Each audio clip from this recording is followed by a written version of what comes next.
ครับสำหรับปืนชนิดนี้เนี่ยเพื่อนใช้ครับโอ้ยเพื่อนก็ใช้ด้วยครับเป็นรุ่นสตีลซะด้วยนะครับนะเป็นรุ่นสตีลซะด้วยสวยครับรุ่นสตีลนี่สวยมากๆเลยนะแถมได้แต้มป้องกันยิงครับดูซิว่าใครจะได้ครับสไนเปอร์ครับรุ่นเดียวกันนะครับสามตัวเลยอ้าวผมได้ครับไทสเลเยอร์ดูอีกตัวสิใครจะได้ครับเปรี้ยงเปรี้ยงเปรี้ยงเอาได้อีกแล้วครับผมดับเบิลคิวครับผมสวัสดีครับเพื่อนๆพบกันในเกม War Robot กันอีกครั้งหนึ่งนะครับผมซึ่งครั้งนี้ผมจะมาพูดถึงหุ่นยนต์ตัวหนึ่งครับซึ่งบอกได้เลยว่าตอนออกมาเนี่ยหลายๆคนมองว่าเป็นหุ่นยนต์ขยะนะครับแทบจะเป็นขยะและไม่มีใครอยากได้เลยด้วยซ้ำนะครับแต่มีดีที่อาวุธเยอะนั่นก็คือเจ้าสตริงครับนี่ครับผมหุ่นยนต์สตริงตัวนี้ครับนะออกมาไม่ใหม่เนี่ยหลายคนมองว่ามันเป็นหุ่นยนต์สไนเปอร์ที่คือแทบจะไร้ประโยชน์มากๆทำไมถึงเป็นเช่นนั้นนะครับหนึ่งเลยนะครับเจ้าสตริงนะครับข้อเสียของมันหนักๆเลยก็คือเดินช้ามากๆนะครับและระบบป้องกันตัวเนี่ยคือไม่มีเลยนะครับไม่มีระบบป้องกันตัวใดๆเลยนะครับต้องหาจากนักบินโดรนนะครับเท่านั้นนะหรือโมดูลติดตัวอะไรประมาณนี้นะครับถึงจะทำให้เจ้าตัวนี้นะครับมีระบบป้องกันตัวแล้วมันจะดียังไงนะครับแล้วมันจะดียังไงหรือไม่ดียังไงซึ่งตอนออกมาใหม่ๆนี่ครับผมเจ้าสติงถูกเปรียบเทียบกับเจ้าไครซิสครับเพราะว่าเจ้าไครซิสนั้นมาพร้อมกับอาวุธหนักถึง4กระบอกนะครับและมีสกิลโคตรเทพนั่นก็คือการสเตลตลอดเวลาสามารถขยับเคลื่อนที่ไปได้อย่างทุกทิศทางแบบไม่โดนจับเป้าหมายนี่ครับพอยิงศัตรูแล้วพร้อมกับกดความสามารถจะเพิ่มดาเมจรุนแรงมากๆนะครับแถมเปิดโล่ได้อีกด้วยคือเป็นอะไรที่ดีมากๆเลยครับสำหรับเจ้าไครซิสตอนนั้นเนี่ยโด่งดังมากๆนะครับก็เรียกได้ว่าเป็นเจ้าสไนเปอร์เลยกับปืนพริสมานะครับที่นำมาใช้หรือจะเป็นปืนประจำตัวของมันก็เช่นเดียวกันนะครับนี่ฮะเอามาดูกันครับท้าประวัติกันนิดนึงนะนะครับนี่ฮะจึงทำให้เจ้าตัวนี้ครับแรปเปอร์ลิปเปอร์นะครับเจ้าปืนลิปเปอร์นะครับซึ่งพอหลังจากนั้นนี่ครับปืนลิปเปอร์เจ้าไครซิสครับก็โดนเนิร์ฟนะครับนะก็โดนเนิร์ฟต่อเนื่องมาเรื่อยๆนะครับจนได้มีการใช้พริสมาเข้ามาแทนที่นะครับเป็นการใช้พริสมาเข้ามาแทนที่ก็ถือว่าเป็นปืนเลเซอร์สุดโหดครับสกิลของมันก็คือยิงยิ่งไกลยิ่งแรงนั่นเองนะครับนะข้อเสียก็คือยิงใกล้ไม่แรงนะครับแต่ถ้ายิงไกลแรงนะครับประมาณนั้นและเจ้าไครซิสเองเนี่ยก็ยังมีโดนประจำตัวที่ดีมากๆนะครับเอื้อให้กับมันเนี่ยมีทั้งความเร็วมีทั้งเขาเรียกว่าดาเมจอะไรพวกนี้นะครับคือแถมฮิลเลือดได้ด้วยนะนี่ครับอะไรประมาณนี้จึงทำให้ไครซิสเนี่ยโด่งดังมากๆในตอนนั้นครับเรียกได้ว่าหาคู่ปรับในการเป็นสไนเปอร์เนี่ยยากมากๆนะครับจนมาถึง นะครับจนเจ้าไครซิสเนี่ยโดนเนิร์ฟแล้วก็ในที่สุดเนี่ยก็มีเจ้าสตริงครับเจ้าสตริงเนี่ยออกมานี่ครับเจ้าสตริงเนี่ยพูดถึงข้อเสียไปหมดแล้วคือไม่มีระบบป้องกันใดๆเลยในตัวความเร็วที่อืดอาดมากๆเลยครับแต่ข้อดีของมันครับมันก็มีมากนะครับพอสมควรเลยนะครับเจ้าสตริงนั้นมาพร้อมกับปืนหนัก5กระบอกนะครับเปิดใช้ปกติเนี่ย3กระบอกเมื่อกดความสามารถครับจะดึงปืนข้างหลังมาอีก2กระบอกเป็นขนาดหนักเช่นเดียวกันนะครับแล้วก็ที่สำคัญก็คือเมื่อใช้ความสามารถปุ๊บเนี่ยเจ้าสตริงเนี่ยจะไม่โดนเอฟเฟกต์บรายนะครับหรือซับเพรสชั่นซึ่งทำให้ปืนตัวเองเนี่ยลดดาเมจลงไปเลยนะครับหรือเมื่อยิงไปโดนศัตรูที่มีเอฟเฟกต์บรายนะครับเราก็จะไม่บรายหมายถึงเราก็มองเห็นศัตรูอยู่วันยังค่ำนะครับเรียกได้ว่าไม่มีอะไรมาขวางดาเมจแล้วก็การมองเห็นเลยยกเว้นนะครับเป้าหมายที่สเตลนะครับเราจะมองไม่เห็นนั่นเองนะครับเจ้าตัวนี้ครับใช้ดาเมจนะครับเข้ามาทดแทนสิ่งที่ขาดแล้วก็เลือดครับ 363,000 นะครับในระดับมาร์ค2เลเวล6เป็นอะไรที่เยอะมากๆนะครับเอามาแก้ไขในการเดินช้านะครับแล้วก็เอาดาเมจนะครับทดแทนกับสิ่งที่หายไป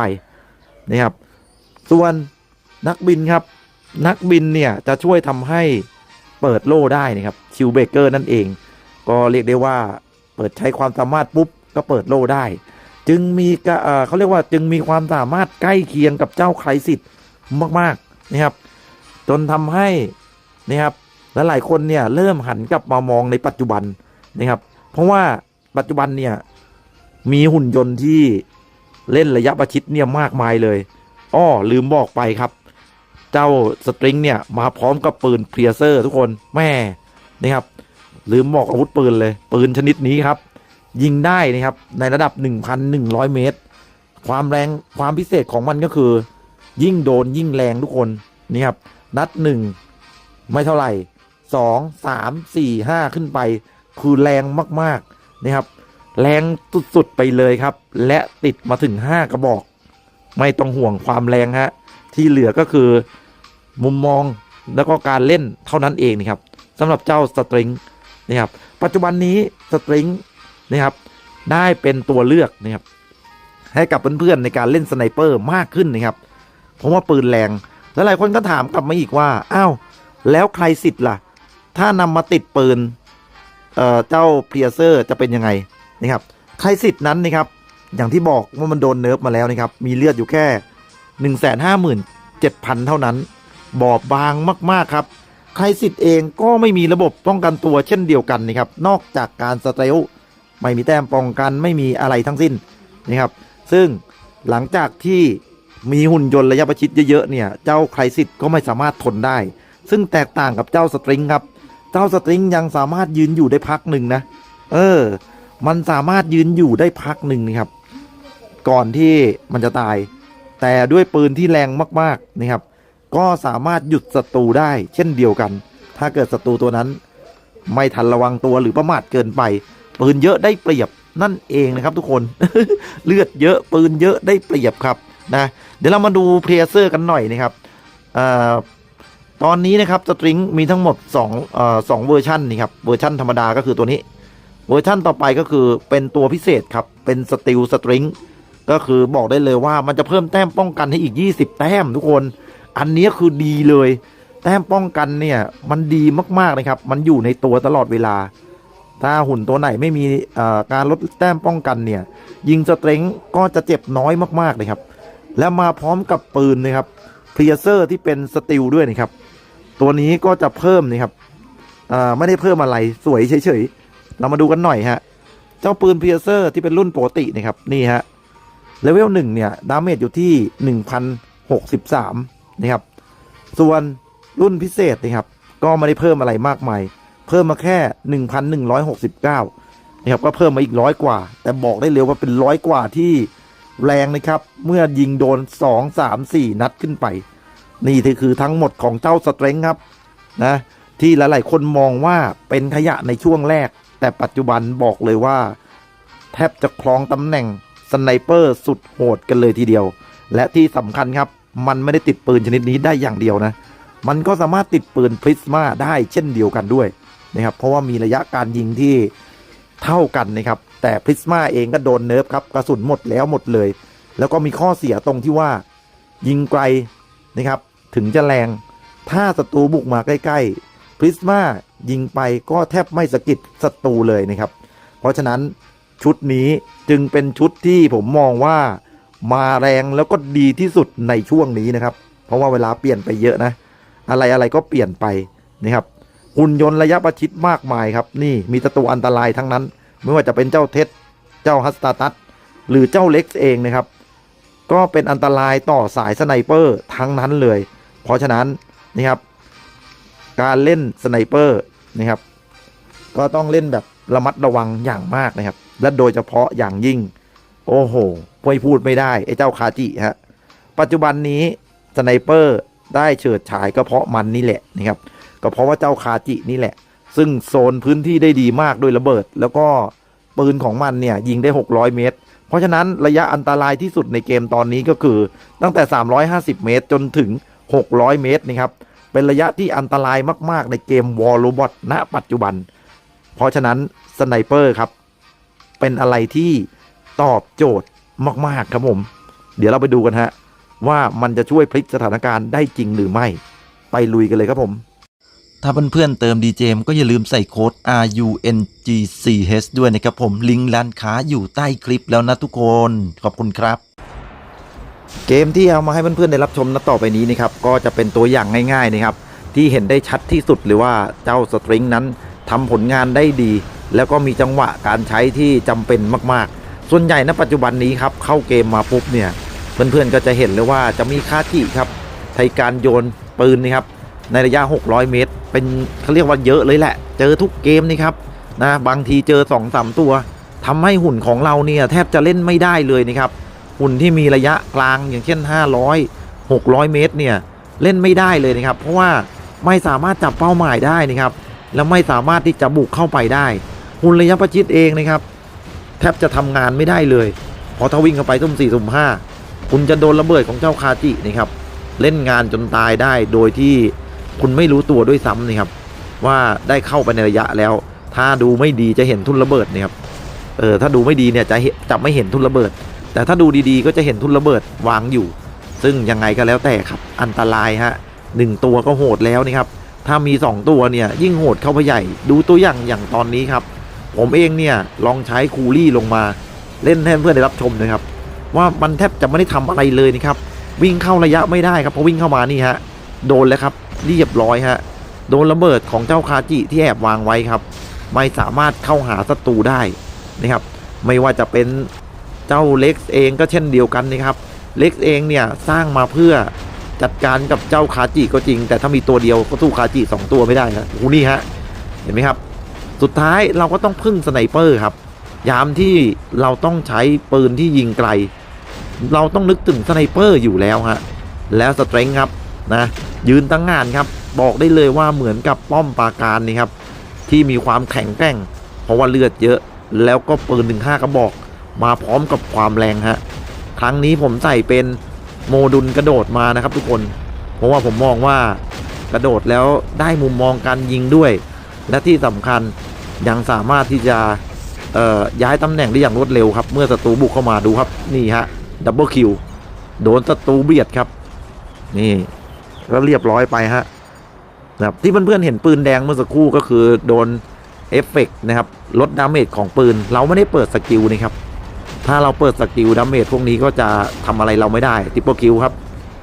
สวยๆฮะนี่ครับบอกเลยบินมาก็ยิงได้ครับนี่เปิดสกิลแล้วโดดยิงครับนี่ครับยิงไปเรื่อยๆฮะโดนมั่งไม่โดนมั่งรีโหลดของปืนเพลียเซอร์เนี่ยจากตัวเลขคือ18 วินาทีแต่พอใช้จริงนะครับทุกคนมันใช้ได้ต่อเนื่องเพราะว่ามันแรงครับนะ2 นัด 3 นัดนี่ก็ล่วงกันแล้วนะครับนะและที่สำคัญในเวลาที่มันรีโหลดเนี่ยมันสามารถที่จะยิงได้นะครับถึงจะช้าไปหน่อยแต่ก็ยังเป็นอันตรายกับศัตรูแน่นอนครับนี่ครับดูอย่างตอนนี้ครับเปิดโล่ครับผมยิงฮะเปรี้ยงเข้าไปครับปึ๊บไม่ได้คิวแม่พูดเสียงดีเลยดันไม่ได้คิวนี่ครับไม่ได้คิวซะอย่างนั้นแรงมากนะครับแม้แต่ไททันที่โดนเข้าไปนี่บอกได้เลยว่าต้องมีหลบอะตัวอัลติเมทก็เช่นเดียวกันนี่ครับโดนปืนชนิดนี้เข้าไปนี่ก็ต้องหลบกันเลยละเพราะว่าเจ้าสตริงนั้นมันแบกปืนมาเยอะทุกคนนี่ครับ5 กระบอกอะเพื่อนๆคิดดูแล้วกันว่าโดนเข้าไปจะเป็นยังไงนี่ครับเจ็บนี่ครับนัดแรกนัด2นี่ไม่เท่าไหร่นี่ครับแต่นัด3-4นี่เรียกได้ว่าแทบจะล่วงกันเลยทีเดียวนะครับและที่สำคัญครับมันยิงไปแบบนี้เนี่ยศัตรูแกะรอยไม่ค่อยถูกนะไม่เหมือนกับปืนเลเซอร์ครับที่เพื่อนๆใช้ยิงปุ๊บเนี่ยเห็นกันทั้งแมปเลยครับเพราะมันเป็นแสงเลเซอร์พุ่งไปใช่ไหมนี่ครับได้มาอีก1 คิวแล้วแต่ปืนแบบนี้ครับแรงทุกระยะไม่ว่าจะเป็นระยะไกลระยะติดตัวนี่ครับแรงแน่นอนฮะไม่มีความกำหนดว่าต้องไกลจะแรงหรือใกล้จะแรงนะครับยิ่งโดนยิ่งแรงครับผมยิงให้โดนต่อเนื่องเข้าไว้ครับนะแบบนี้เลยสร้างความเจ็บปวดให้กับไททันได้อย่างดีเดี๋ยวเรามาดูที่ว่าเราจะได้คิวเพิ่มหรือเปล่าเนี่ยครับเดี๋ยวครับเขาหลบอยู่ฮะเขาหลบอยู่เปิดปืนครับโดดยิงเปรี้ยงไม่ได้คิวอีกแล้วสงสัยผมไม่โดนนะไม่โดนแน่ๆเลยครับนะครับแต่เป็นที่น่าเสียดายนะครับที่การเปิดใช้อาวุธหลักอีก2 กระบอกนั้นมันใช้ได้สั้นนะไปหน่อยเท่านั้นเองนะใช้ได้สั้นไปนิดครับ แต่ก็ยังว่าแหละถ้าใช้นานๆนี่สงสัยศัตรูอยู่ไม่ได้ครับนี่ฮะ3ก็บอกก็เพียงพอแล้วครับอย่างที่บอกขอให้โดนครับโดดยิงเปรี้ยงนี่ครับอีกนัดไม่นี่ครับแม่กำลังจะบอกเลยว่าอีกนัดไม่โดนถ้าโดนอีกทีเดียวนี่คือร่วงแน่นอนครับเพราะทีเดียว3ก็บอกเลยครับไม่ใช่ทีเดียวก็บอกเดียวนี่ครับสุดยอดครับถ้าเล่นให้ดีและตอนนี้ครับมีเพื่อนเชื่อมโยงด้วยเพิ่มความเขาเรียกว่าเพิ่มความแรงเข้าไปอีกนะทุกคนนี่ครับมีเจ้าหนูโอ้เชื่อมโยงแบบนี้คือแรงนะครับแรงเข้าไปอีกอ่ะเปิดโล่แล้วยิงครับนะนี่ครับเปรี้ยงทิปเปอร์คิวฮะเรียกได้ว่าและหุ่นยนต์ตัวนี้นะครับอัปเดตหน้ามีเจ้าจระเข้เปิดโล่มาหุ่นยนต์ตัวนี้เนี่ยจะเป็นคู่ปรับเป็นอย่างดีเลยนะครับนะเพราะว่ามันสามารถเปิดโล่ได้แบบอัตโนมัติถ้าเจ้าจระเข้เข้ามานี่โดนไป5 กระบอกนะครับบอกเลยผมคิดว่าจระเข้ก็อาจจะแย่เหมือนกันนะต้องดูอีกทีฮะนะครับว่าเป็นยังไงแรงแน่นอนครับสำหรับปืนชนิดนี้เนี่ยเพื่อนใช้ครับโอ้ยเพื่อนก็ใช้ด้วยครับเป็นรุ่นสตีลซะด้วยนะครับนะเป็นรุ่นสตีลซะด้วยสวยครับรุ่นสตีลนี่สวยมากๆเลยนะแถมได้แต้มป้องกันยิงครับดูซิว่าใครจะได้ครับสไนเปอร์ครับรุ่นเดียวกันนะครับ3ตัวเลยอ้าวผมได้ครับไทสเลเยอร์ดูอีกตัวสิใครจะได้ครับเปรี้ยงเอาได้อีกแล้วครับผมดับเบิลคิวครับผมเห็นปะมันอยู่ที่จังหวะครับ3ตัวเลยฮะตอนนี้เริ่มเป็นที่นิยมนี่ครับเพราะอย่างที่บอกนะสไนเปอร์ส่วนใหญ่นี่ครับมันจะบอบบางนะครับทุกคนนะครับมีเจ้าสตริงนี่แหละที่มีเลือดเยอะมากๆนะครับแถมเป็นถ้าเป็นรุ่นสตีลสตริงแล้วก็จะได้แต้มป้องกันถึง20 แต้มเยอะนะครับดีกว่าไม่มีอะไรเลยนะทุกคนนี่ฮะพอเจ้าเท็ดบุกเข้ามาแบบนี้ครับยังไงฮะอยู่กัน3ตัวรอดไม่รอดยิงครับเรียบร้อยครับผมได้แอสซิสต์สไนเปอร์อยู่ด้วยกัน3ตัวครับแล้วแถมเป็นตัวที่แกร่งทั้งนั้นเท็ดเองไม่รอดครับจากเกมที่ดูว่าเราไม่สามารถทำอะไรได้เลยครับพลิกมาเลยครับนะพลิกมาเลยครับตอนนี้ศัตรูกลายเป็นคนที่ทำอะไรไม่ได้เลยเนี่ยเพราะโดนระยะบีบบังคับนี่ครับของเขาเนี่ยตั้งแต่เริ่มเกมเนี่ยก็คือจะอยู่ในระยะ500 ถึง 600นะครับคุมเกมอยู่แต่พอฝั่งเราเปลี่ยนเป็นสไนเปอร์ครับถึง3ตัวทำให้ศัตรูนั้นทำอะไรไม่ได้เลยนะครับสบายครับแบบนี้นี่แหละครับผมคือที่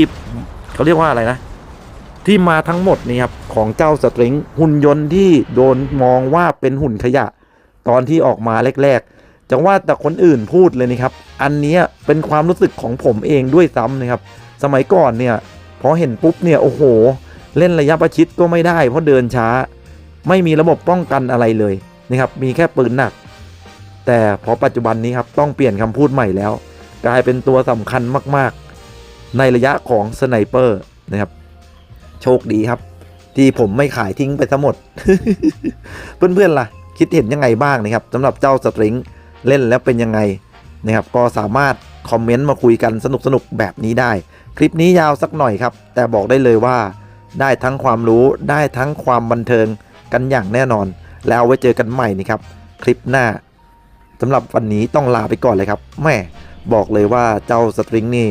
ทุกวันนี้ผมนำมาใช้แก้เกมเกือบทุกเกมเลยนะครับเพราะว่าเจ้าคาจิมันเยอะเหลือเกินนะครับเข้าใกล้ไม่ได้ต้องหวังพึ่งสไนเปอร์เท่านั้นแล้วไว้เจอกันใหม่ครับบ๊ายบายสวัสดีครับผม